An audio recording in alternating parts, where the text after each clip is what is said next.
Welcome back to Sky Sports News, where we've just made the draw for the group stages of the Papa John's Trophy live here just a few moments ago with our two special guests, Clinton Morrison and Michael Dawson.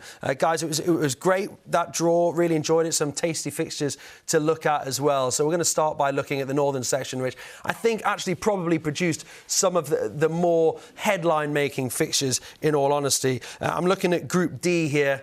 I'm looking at Salford City. I'm looking at the class of 92, Manchester United, having to take on Liverpool's under-21s, and you just know that Gary Neville and the team there would absolutely love to beat Liverpool's youngsters, Clinton. That's a good one. I like Group D and I like Group F, but you're right.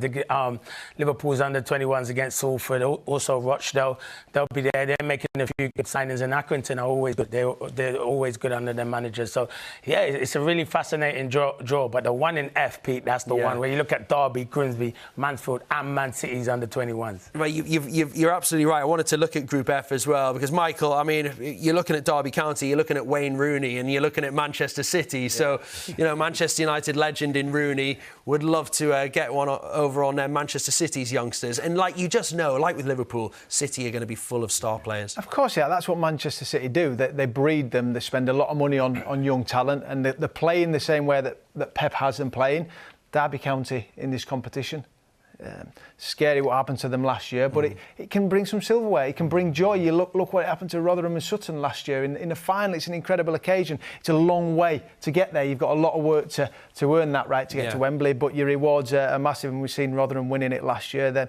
And I spoke about Grimsby as well. Good friends of mine, seeing them get promoted back in this competition, and they'll take it as serious as everyone else and want to compete and challenge themselves against the so-called bigger clubs. It's a really, really good point you make about Derby County and the fact that it has been a tough time. They're in the midst of this takeover and the chance for their fans to celebrate something, a trip to Wembley. You think about Sunderland, who won this competition a few years ago. They'd been on an awful run of relegations and things going against them, and it lifted the fan base. Wembley Stadium packed to the rafters as they won the Papa John's Trophy, and it could be huge for a fan base and huge for a club.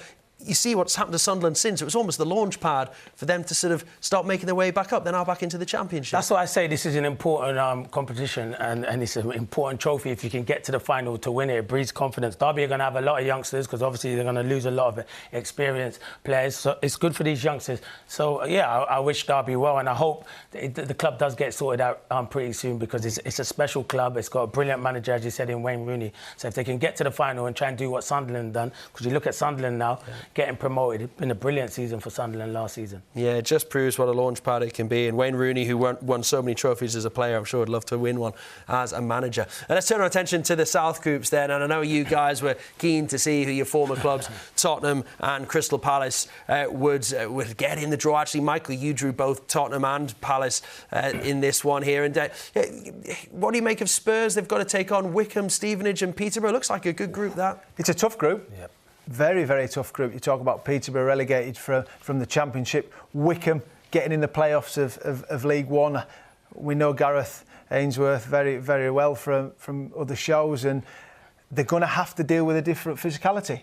Gareth gets a ball, we've got Big Sam Vokes up top. They might make changes. Yes, of course, it gives other players opportunities, but they're a team that you're going to have to compare, fight against, deal with the ball under pressure. They play very direct and they get the rewards, and he does an incredible job at Wycombe and Peterborough and Stevenage as well. They're all different challenges for the under-21 teams. They really, really are. The managers that go there, always playing against very similar ages. Now you're playing against senior pros, full-grown men that are going to be physical. How do you deal with them from set pieces?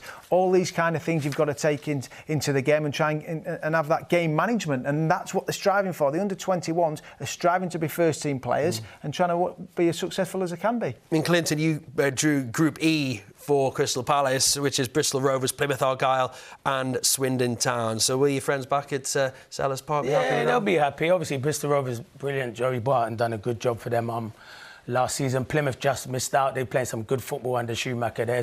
And Swindon, it will be difficult. I know they've had a change of manager. They've got a new manager in there. So it will be difficult, but I believe in Palace. Palace only produce superstars through their academy, as you're talking to one here now, Money. I was waiting for that. No, Money. But they do produce a lot of good talent through their academy. It's run ever so well there. I've been over there. It's a new academy.